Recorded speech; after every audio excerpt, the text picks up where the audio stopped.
Gaur makroetxaldeetaz arituko gara nekazal eredu industrial erraldoi eta jasangaitz hauetaz alegia. Badakigu gure bioaniztasuna kaltetu egiten dutela, gure landa eremuan egoera sozioekonomikoa pobretu egiten dutela eta gure etorkizuna modu jasangaitzean eskaintzen digutela. Baina ba alda alternatibarik. Hori jakiteko erreportaje bat, solasaldi eder bat eta bukatzeko errezeta goxo bat prestatu dizuegu. Beraz, badakizue, ongi etorri denon topalekua den geltoki honetara. Gaurkoan Nafarroako gobernuaren egoitzara hurbilduko gara. Eta bertan Gotzone, makroetxaldeen plataformaren aurkako kidea eta Lorea Greenpeaceko kidea elkarrizketatuko ditugu.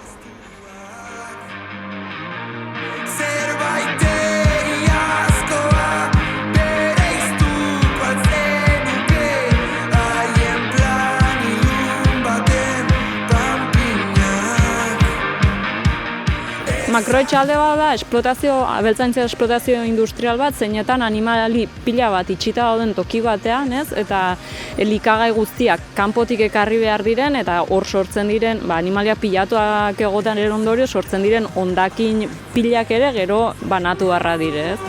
Eredu haitz industrializatua da, bereziki interesatzen zaiona da etekin ekonomikoa ahalik eta handiena ateratzea eta honek sekulako inpaktuak ditu, eta horregatik gaude holako ereduaren kontra.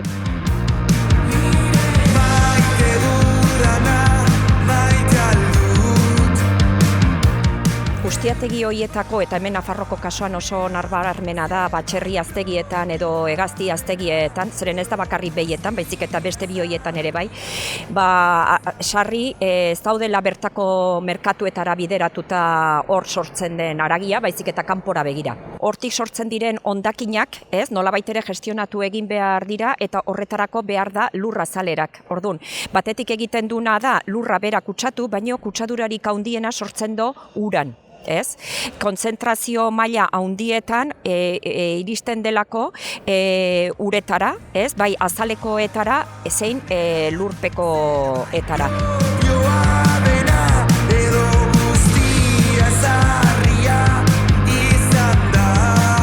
Hemen Nafarroan, legez, legea berak onartzen du 1250 beiko ustietegi bat egin ahal izatea. Inkluso hori, muga hori rekurritua izan zen Eskaparrosokoen aldetik, gaur egun hori edatu egin daiteke. Txerrietan ari gara 850 UGM-etaz. Direla, gizentze prozesuan dauden zerri 7.000 buruko granjataz ari gara. Ari gara, hegaztietan 300.000 olio edo oliaskoko granjetaz. Edo ardietan esate baterako, aragitako 8.000 arditaz, edo esnetakoetan 6.000. Hori da barbaridade bat. Gure ustez, aipatutako muga hoiek erabat onartezinak dira, eta muga gutxinez jetzi beharko luke, bai koajek Estatu Espainiarren eta hemen Euskal Herrian etxalde esaten ari den bezala, 180 UGM-etara.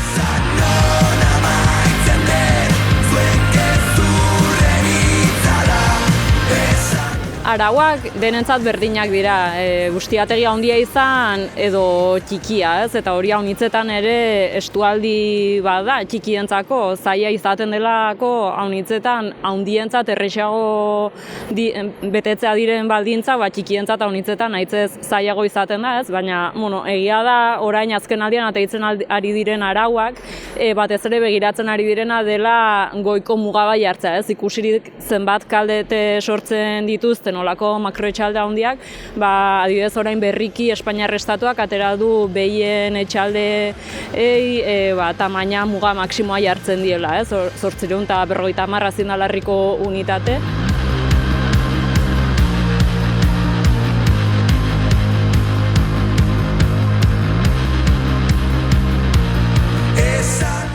Etxaldeek ez direnak ez txikiak, ez handiak, erdibidean daudenak, momentu honetan dira okerren pasatzen ari direnak. Zergatik, askotan gertatzen zaielako ez dutelako beharraine lur, autonomia hori garatzeko kanpotik asko erosi behar dute, oso garesti, ezta? Eta beste handi hoiekiko gutxigo produzitzen dute. Orduan, errentabilidade margena galdu egiten due.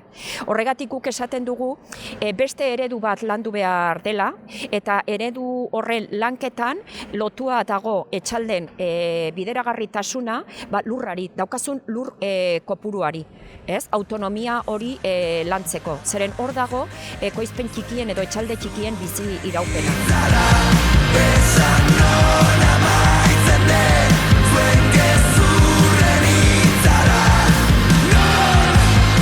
Nafarroan ezagunena dugula da Kaparrosoko etxaldea, baina ez da bakarra, ez hau esne behien etxaldea da, mino Nafarroan gero eta ugariagoak dire, batez ere zerrien olako ustiategiak, eta horrek sekulako arazoak sortzen ari da Nafarroan hori Ebroko baiaran urkutsadurarekin, nitratoarengatik, baina arazo hau gero eta gehiago zabaltzen ari da.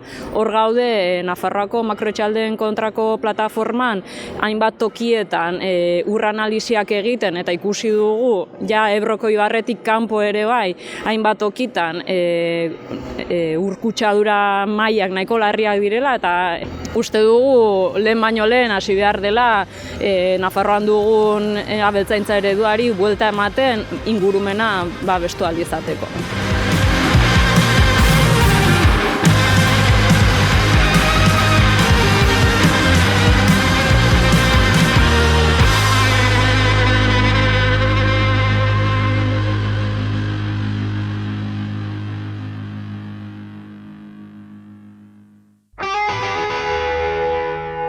Kaixo, makroetxaldeak izango dira gaur gaia, edo hobeki esan da makroetxaldeen aurrean dauzkagun alternatibak.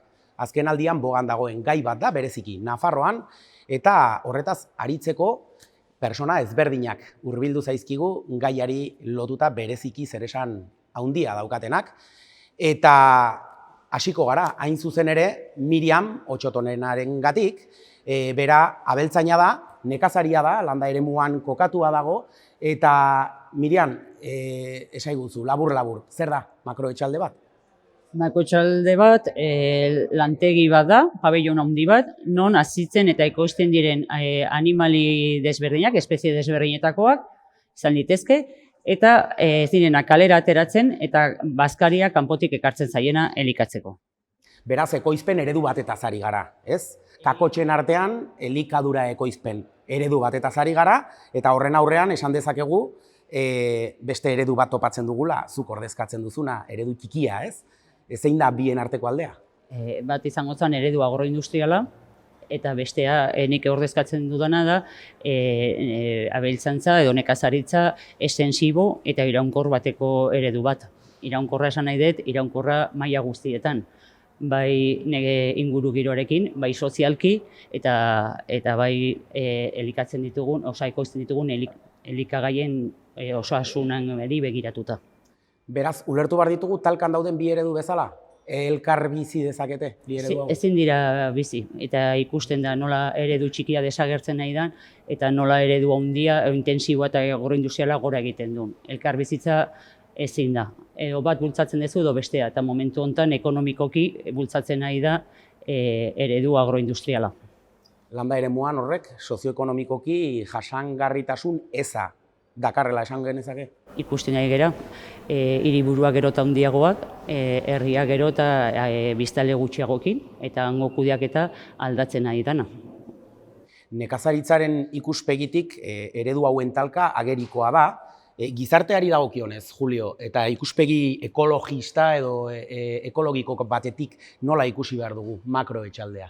Hau da nolabait kapitalismoaren logika barruan, ez?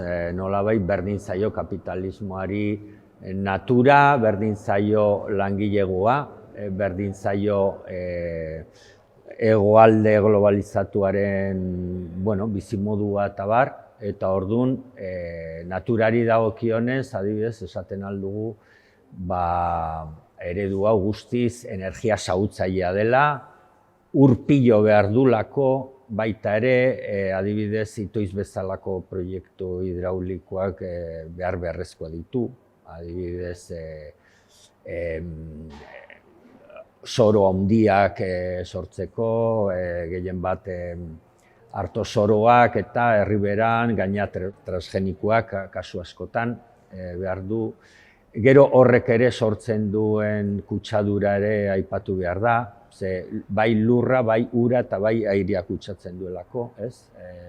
Bistan da sortzen duen purin nazkagarri horiekin lur guztia hondatzen eta kutsatzen duela, gero ur hori ere kutsatzen da, ze uretara pasatzen da, eta hori salatu behar da, inguruko herrietako ur kalitatea gero eta eskasago eta momentu batzutan ezin da edan, ez? Eta airea ere kutsatu egiten da. CO2, metano emisioa, gaina hori ez, negutegi efektuko gasak sortzen ditu izugarri. Gero ere, gure osasunerako ere guztiz kaltegarria da, ze hori produzio hori botiketan eta oinarrituta, antibiotikoetan oinarrituta dago, ikusi besterik ez egin behar, endokrinologia aldetik eta zenolako gaitzak pairatzen ari garan, gero eta gehiago. Eta azken finean, hau dela nolabait eredu globalizatu bati hori, ez, erantzuten diola, ez. Nik aipatuko nuke adibidez, nolabait ikusteko, ez, adibidez orain sortu behar duten Zangotzako potasa meategi horiek, nolabait horiek hornituko dute adibidez Brasil edo Indonesia edo Euskalo nungo lurrak soiat gehienetan transgenikoa sortzeko, gainera hor hango komunitate indigenak eta suntxitu egiten dituzte, hango basoak ere suntxitu egiten dituzte, eta zertarako hain zuzen ere soia hori nolabait baliatzeko kaparroso bezalako makroetxaldetan. Orduan ikusten dugu beraien logikan nolabait kokatzen dela, ez?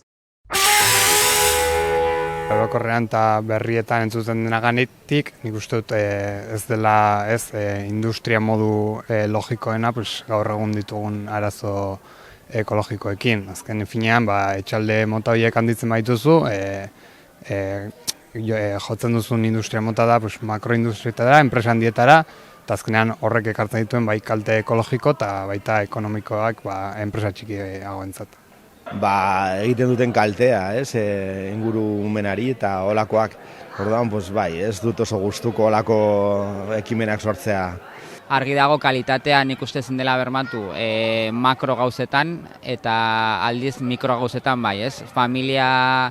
Familia batek autua egiten badu adibidez ekologikoan produzitzeko, argi dago kalitatea asko zainduago izango dela, eta makroan ezin dela bermatu kalitatea, ez da batetik ez kalitatea produktuarena, ez da animalien zainketa, ez? Agian gobernu aldetik laguntza gehiago ematea, ez?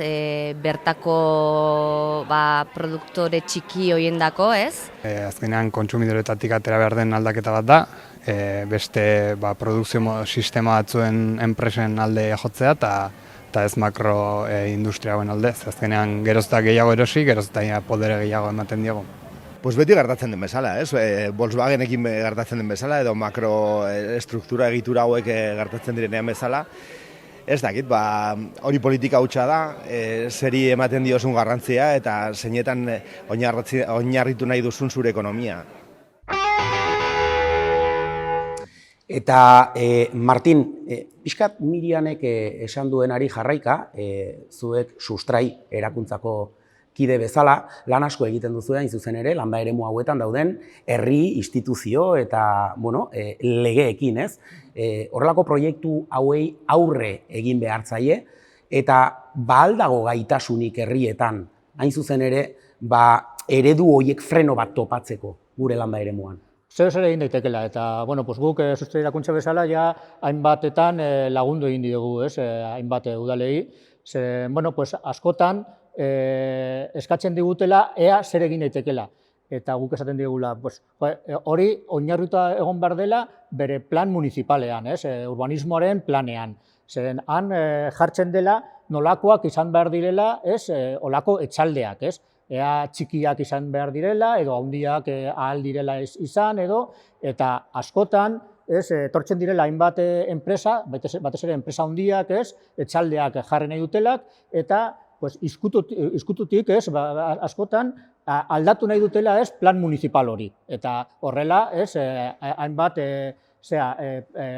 planta edo etxalde handiak egiteko gaitasuna eman udaletxeari.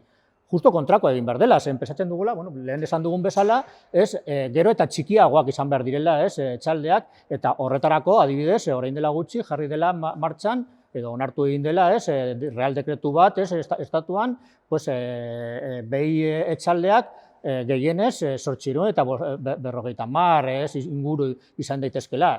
Eta, hemen Nafarroan asko handiagoa dauzkagu, adibidez, Kaparrosokoa. Orduan, bai, egin behar dela, eta, sostrai erakuntzatik lagundu dezakegula, hainbat udalak baita ere, hainbat lagun eta bizilagunak, aurre egiteko.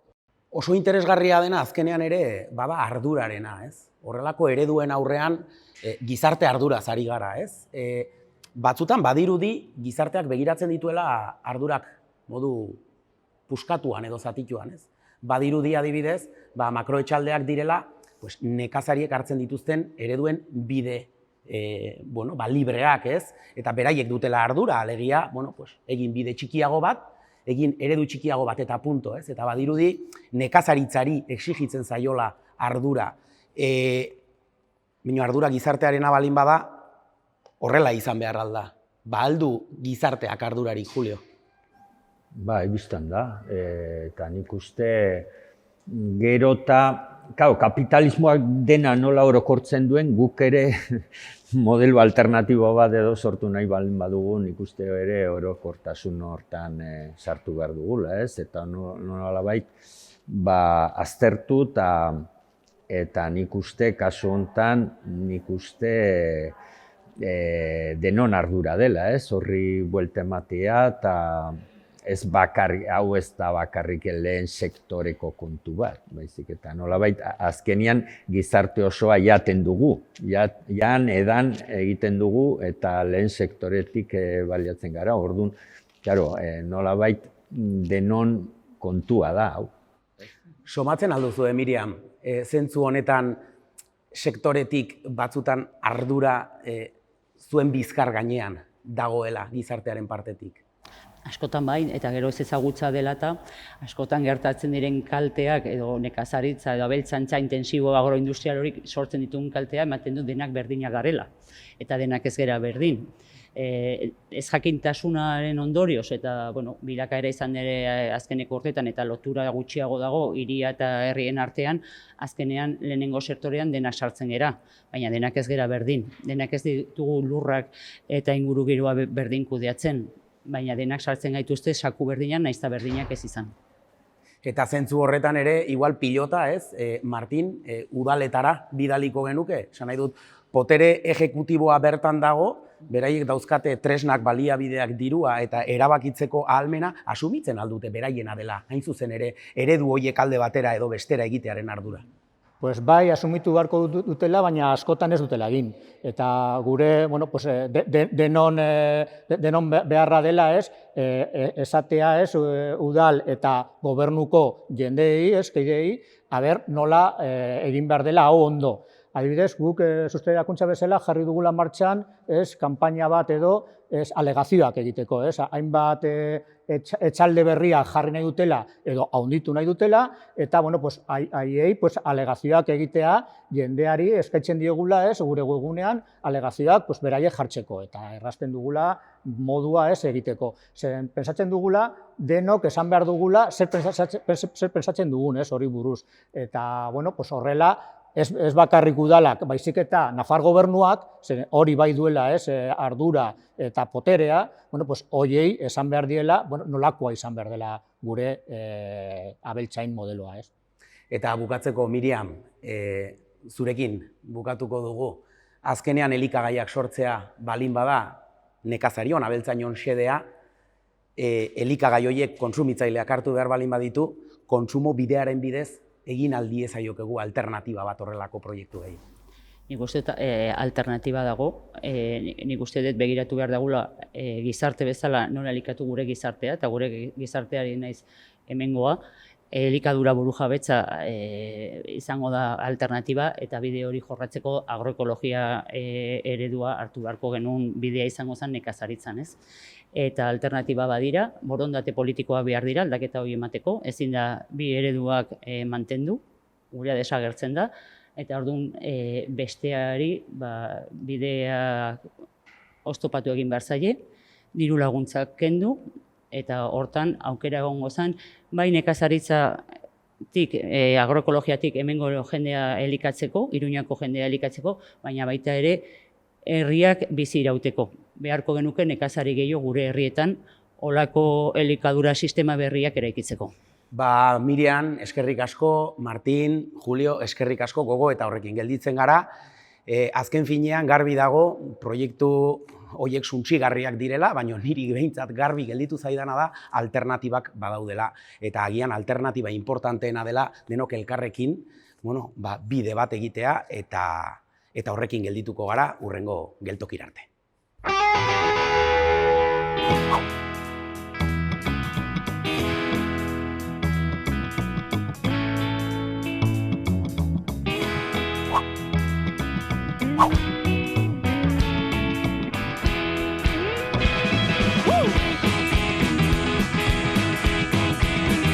Kaixo, gaur egin behar dugu plater bat, probestuz gizatu bat.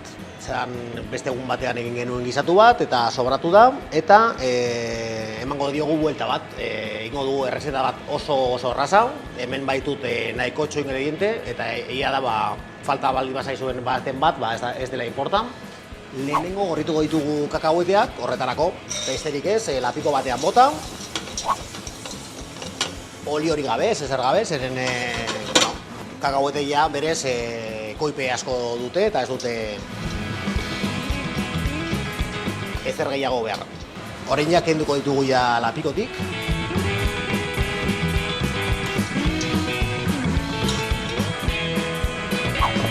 Egingo du sofrito bat, tipularekin, tipulinarekin eta piper berdearekin.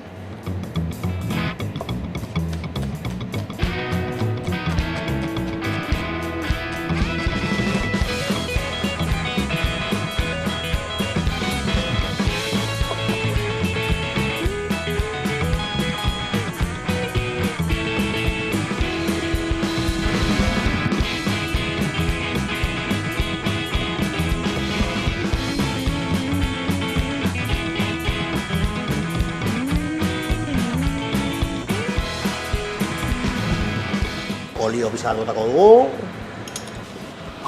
eta tipulina eta piper berdea, barrura.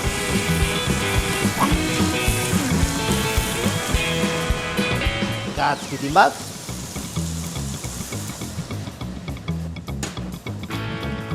Eta botako diot kaiena erdi bat. Nik uste horrekin nahikoa izango dela, puskatuko pizka bat, horrela.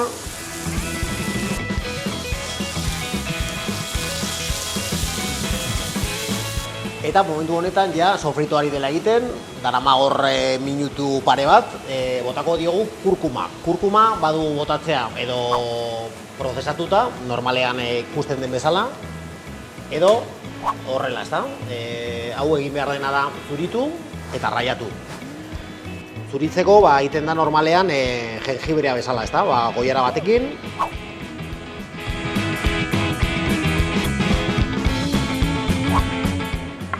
Oso kolore polita du.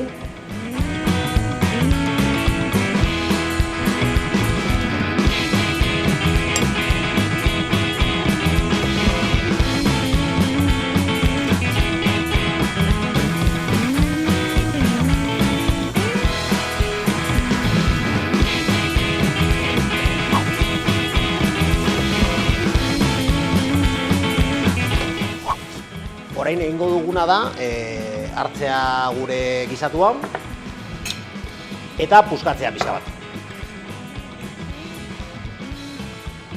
Gizartezkekin edo eskuakin, edo zuen bozela, eta oso egina ez baldin badago, gogorra baldin badago, labanakin. Batzutan gogorrago baldin bada, ezin da puskatu horrela, ez da?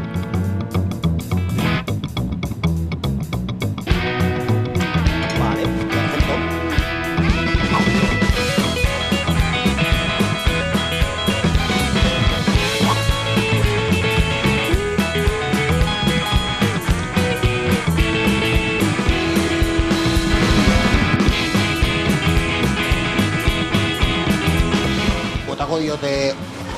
ur pixka bat, eta utziko dugu egosten 2 edo 3 minutuz.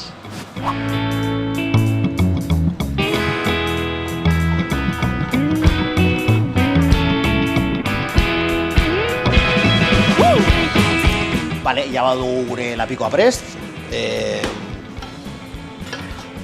Egon da zutan 5 minutuz. Ja saltzak hartu pixate, bueno, loditu da pixka bat, baina ez gehiegi, zeren ez dut nahi ere loditzea gehiegi. Eta orain botako diogu kakahuete batzuk.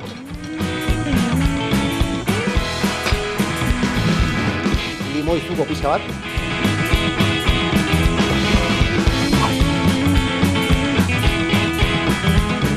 Cilantro hosto batzuk.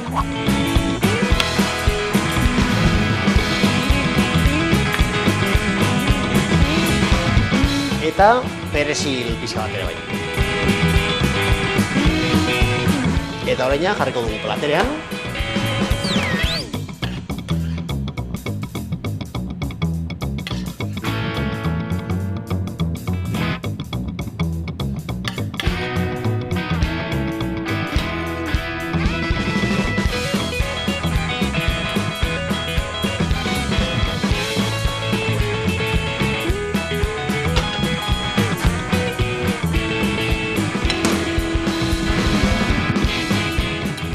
Arroz koiarakada bat, goian.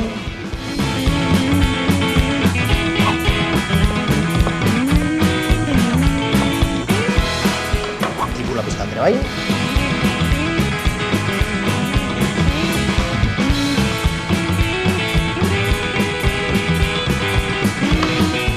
Limoi pizkat ere bai. Eta hortze dakagu gure platera gisatu bat, beste modu batean, besten gisatu tradizional bat, bagenuena sobran. Honekin.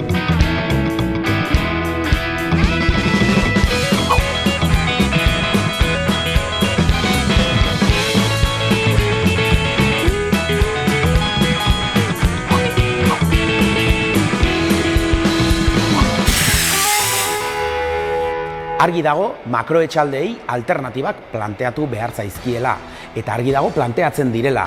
Horretarako aukerak asko dira.